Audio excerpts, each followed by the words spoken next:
Hey everybody, Max Scoville and Tom Marks here at E3 2019. Cyberpunk 2077 is without question one of the biggest games of the year. I am dying to play it. It has a release date, and you little punk, got to see it behind closed doors. Yeah, Tell me about it. I saw about 50 more minutes of it in the behind closed doors demo that they showed off this year. It was extremely similar in structure to last year's demo, which they released the footage of after Gamescom, I believe, but completely new footage. So this one was actually from the middle of the game, and I think the first thing I wanted to talk about is Keanu Reeves' character, Johnny Silverhand, is like kind of basically Cyberpunk's Cortana. He's just this AI, not AI, it's like a ghost of a human consciousness that's in your head, and so he's talking to you throughout the game, and as far as I understand, no one else can see him or talk to him. Okay, that's extremely Neuromancer, and I'm pretty into it. And he'll pop up occasionally, like if you're talking to somebody else, he'll like be behind them just chilling. But Keanu Reeves is basically throughout the entire game? Scattered around maybe, but... I don't think you meet him immediately, right. But I talked to one of the developers at CD Projekt Red, and they said he is a significant part of the game, and he's kind of, that's how he's with you, is but just through your brain. But he's not just a marketing stunt. No, I don't think so. I think he's basically like the little voice that goes with you on missions. That makes me very happy to hear. Yeah. Now, what about sort of the structure of the mission you saw? Like, tell me a little bit about the gameplay. So the structure was, and we're gonna get into like minor spoilers here, but it's just what they showed in the demo.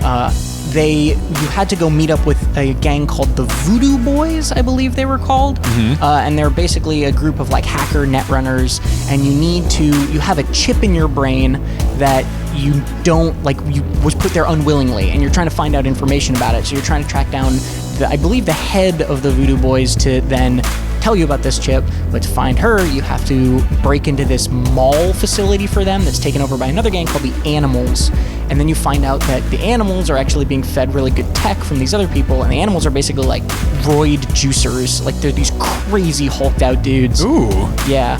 God, I'm so excited about this game. Yeah, and then the mission itself, we went through stealthily, but they did this really cool thing where we went through the entire thing as like a netrunner hacker stealthily, and then they stopped and they were like, okay, we're gonna jump back as a strength character. And then they went through that same section as a strength character where instead of like hacking a door to get through it, they would like rip it open. Okay. And at one point, instead of hacking a turret to like fight for you, they just ripped it off the base and used it as a gun. That rules. I'm getting some sort of Deus Ex vibes here, because I remember when they were promoting, Human Revolution, the first new one, they kind of did the same thing where it's like, you can play loud or quiet, whichever you want. But I feel like in this case, it's being also a game where you create your own character. They're really just kind of demonstrating how much choice there is. Yeah, and there is, for those of you wondering, there is a hacking minigame.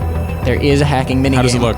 Not bad, but it's hard to tell when you're not actually doing it. It's not like a BioShock slime puzzle or anything? No, it's not a line puzzle. It's like a grid of what looks like hex code, like, like a letter and a number, and you have to like pick out the right ones, but it was kind of unclear how you determine which ones are the right ones. So a little more like Fallout hacking type stuff? Yeah, and if you do well enough, like if you just do the baseline, it'll like let you access whatever network you're trying to access, but then you have these like optional objectives where if you like do even better, you can like get a little more bonuses beyond that. Interesting. Now, one thing I noticed in the sort of trailer they showed off, they had they demonstrated that V has like some knife hands. Yeah. I feel like that's sort of a nice kind of counterbalance to the amount of gunplay we saw in the last demo.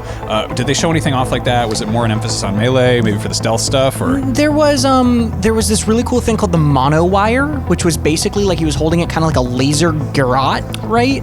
And he would like whip it at people and like arms would fly off. Like when's the last time you watched Johnny Mnemonic, dude? Long time ago. Okay, you should probably go watch Johnny Mnemonic because it's about Keanu Reeves having a chip in his head that he doesn't want there, and he fights a guy who has a garrote wire made out of lasers. Well, there you go. Yeah, everybody go home and read some William Gibson, please. Watch Johnny Mnemonic. That will also let you hack from afar. So if you whip it into somebody, you can like you saw in the last gameplay demo they did, you could like jump on someone and hack them, but this will actually let you do it from afar. We also saw a fight where this guy tried to melee somebody well, and it like didn't go right, and so he like picked up a broken bottle and was just like slicing a dude with it. Oh my God. There was also a boss fight at the end of this encounter where it was like this person who just had this huge hammer, and they had a weak point on their back where it was like what was feeding them their like roid juice, and so you had to like dodge around their hammer and then like shoot that point, and once that was broken, they couldn't pick up the hammer anymore, so they had to like fight you a different way. And this was a really cool moment, if I may.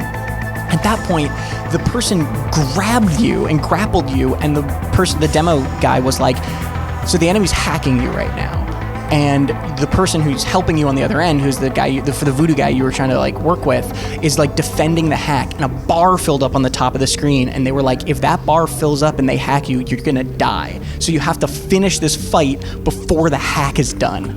And like, okay. Yeah, it just had a lot of weird, cool things like that. So obviously a lot of people were really impressed by the demo last year, but there's still that level of like, I don't know if this is a video game yet. I don't quite believe it. Did you feel like this was more grounded, more of like a playable kind of... My ultimate takeaway from this demo was it was not nearly as blow me away exciting as last year. It wasn't like oh my god, this is incredible. Last year was a complete surprise. Exactly. This wasn't knocking my socks off or anything, but it did 100%. It just felt like an actual game now. It felt like, okay, I can see how I will play this. I can see how I go through this world. I understand how I take quests. I understand how I go to stores and buy things. Like they showed off a little bit of that. It felt more tangible than it did last year. Now, a lot of people have pointed out the graphics in the demo last year were just like unrealistically impressive. I know people have concerns about sort of this getting downgraded. Do you see this looking this good when it comes out on current gen hardware? Yeah, I'm sure that they will be tuning some things down, right? Because vertical slices are vertical slices, but what they showed looked really, really good. Yeah. Like it just still did. The lighting is really nice. There was a nice like sunset at one point with the day-night cycle. They said there's no loading screens unless you'd use fast travel, so you're just like, they got on a motorcycle and just like driving through the city, and it was like pretty cool. I will say, the driving did not look impressive. Like the motorcycle driving was very arcadey and stiff. So but you saw a motorcycle? There was a motorcycle. The motorcycle was the red motorcycle that's in the collector's edition, actually. Oh my goodness. I was riding that. You know what else has a red motorcycle? Akira, a Cyberpunk classic. Dear God, I'm excited about this game. Tom, thank you for telling me about it, and also, you for seeing it. I want to go see it. Hopefully I get to see it. We're seeing lots of games here at E3 2019, so stick around. I love Cyberpunk, and I love Tom Marks. He is my friend.